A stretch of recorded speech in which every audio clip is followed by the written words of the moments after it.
మేము 5,000 ఎక్కువిస్తామని మాట్లాడి మరి ఎన్నికలప్పుడు మాట్లాడినావా? రైతు బంధు దుర్వినియోగమైంది కాబట్టి మేము వచ్చి లెక్కలని సరి చేస్తామని చెప్పినవా? సన్న ఓట్ల కాడికే ఇస్తా అని చెప్పినవా? ఇవాళ మీరు పెడుతున్నటువంటి కొన్ని మాటలని ఎన్నికలప్పుడు చెప్పినా? మీరు చెప్పలేదు కదా. అమలుకు వచ్చేటప్పటికి ఇన్ని రకాలుగా మీరు వాటన్నిటిని కూడా కొరీలు పెట్టి చేస్తున్నది సరైనటువంటిది కాదు. రుణమాఫీలో కూడా 17,695 కోట్లు మాత్రమే ముట్టినాయి రైతులకు. మీరు చెప్పిన ఇంకో 3,000 కోట్ల రూపాయలు ఇంకా చేరలే. ప్రభుత్వం విడుదల చేసిందని చెప్పి ప్రకటిస్తున్నారు మీరు, రైతులకు చేరలే ఇంకా. అవి కూడా మొత్తం కలుపుకుంటే 50% కూడా కాదు. మీరు డిక్లేర్ చేసినటువంటి ఫిగర్స్లో కూడా 50% కూడా కాదు ఇవాళకి. ఏ విచిత్రంగా మాట్లాడుతుంది.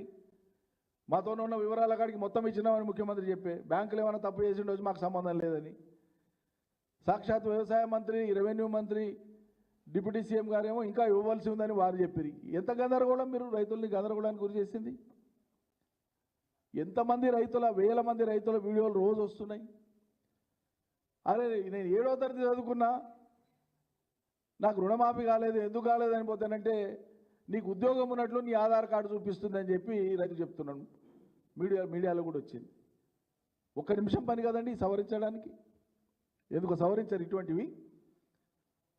అంటే ప్రభుత్వం చేసినటువంటి సాంకేతిక, ఆయన చెప్పింది క్లియర్గా, పోయినసారి కేసీఆర్ ఇచ్చినప్పుడు నాకు వచ్చేట్లా, ఇప్పుడు ఎట్లా రాదు అంటే ఏవో ఒక కుంటి సాకులు, తొండి సాకులతోన రైతాంగానికి చేరేటువంటి రైతు భరోసా కానీ, రుణమాఫీ కానీ ఏదో రూపంలో దాన్ని కత్తరింపు చేయాలి, తగ్గించాలి, డౌన్ సైజ్ చేయాలనేటువంటి, ఫిగర్ డౌన్ సైజ్ చేయాలనేటువంటి ఒక ఆలోచన తప్ప ప్రభుత్వానికి చిత్తశుద్ధిగా గ్యారంటీగా ఇది చేద్దామనేటువంటి ఉద్దేశం ఉన్నట్లు కనిపిస్తలేదు. ఒకవేళ ఉంటే మీరేదైతే మీ నోటి నుంచి చెప్పినరో షరతులు ఏవీ లేకుండా ఇస్తామని, షరతులు ఏవీ లేకుండా ఇవ్వండి. ఇవ్వడంతో పాటు మీరు ఎగ్గొట్టినటువంటి డబ్బులు ఇవ్వండి. 2023 యాసంగిలో 2,500 కోట్లు ఎగ్గొట్టిన అవి ఇవ్వాలి.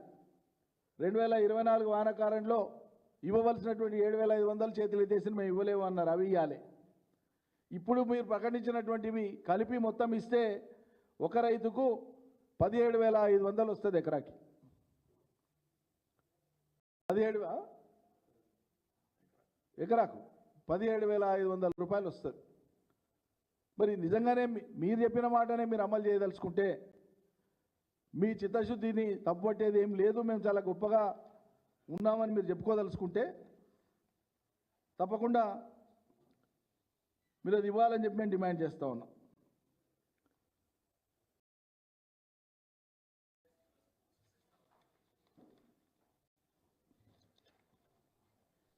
పుష్కలంగా సాగునీళ్ళు ఉంటే సాగునీళ్ళు ఇవ్వలేని, ఇప్పుడే ఇట్లా ఉంటే కరెంటు తిప్పాలి ఇప్పుడే ఉంది.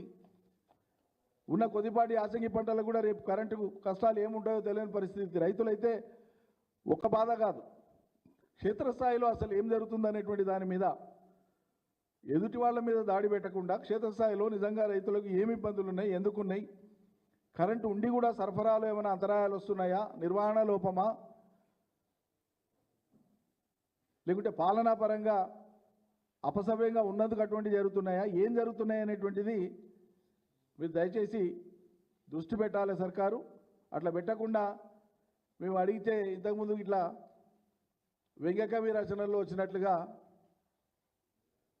డీజిల్ పెట్రోల్ అంటే అంతర్జాతీయ రేట్లను బట్టి ఉంటుంది, అధిక ధరలు అంటే మా చేతిలో ఉండవు ధరలు,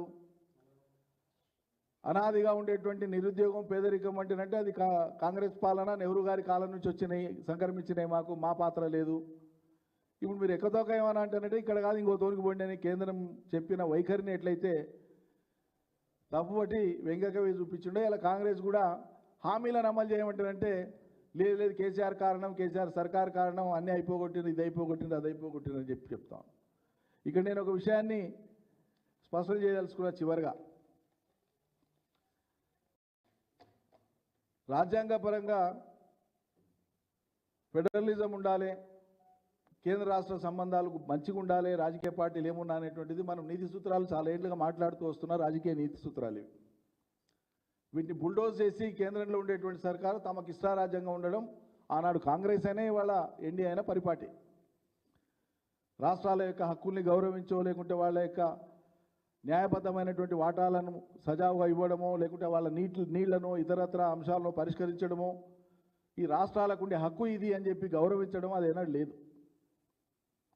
కానీ ఇప్పుడు మాత్రం ఒక విషయంలో చాలా గొప్ప సఖ్యత కనిపిస్తూ ఉంది కేంద్ర ప్రభుత్వానికి ఈ రాష్ట్రంలో ఉండే కాంగ్రెస్ ప్రభుత్వానికి, కేంద్రంలోని ఎన్డీఏ ప్రభుత్వానికి ఈ రాష్ట్రంలో ఉండేటువంటి కాంగ్రెస్ ప్రభుత్వానికి కోఆపరేటివ్ ఫెడరలిజం మాత్రం చాలా అద్భుతంగా ఉంది. పరస్పరం సహకరించుకునేటువంటి ఒక ఫెడరలిజం మాత్రం చాలా గొప్పగా వర్ధిల్లుతూ ఉన్నది. కాంగ్రెస్ ప్రభుత్వంకి ఇంత ములుగుచ్చుకోకుండా చాలా జాగ్రత్తగా మాట్లాడతారు బీజేపీకి సంబంధించినటువంటి నాయకులు. ఎక్కువ మంది, కొద్దిమంది మినాయిస్తే ఆ ఈటెల రాజేందరో, ఆ మహేశ్వర్ రెడ్డో, వెంకటరమణారెడ్డో ఇట్లా ఇద్దరు ముగ్గురు మినాయిస్తే మిగతా వాళ్ళందరూ చాలా కన్వీనియంట్గా చాలా చాకచక్యంగా కాంగ్రెస్ ప్రభుత్వానికి ముళ్ళు గుచ్చుకోకుండా నొప్పి కాకుండా చాలా మాట్లాడనట్లు విరహ ప్రేమ ప్రకటిస్తుంటారు.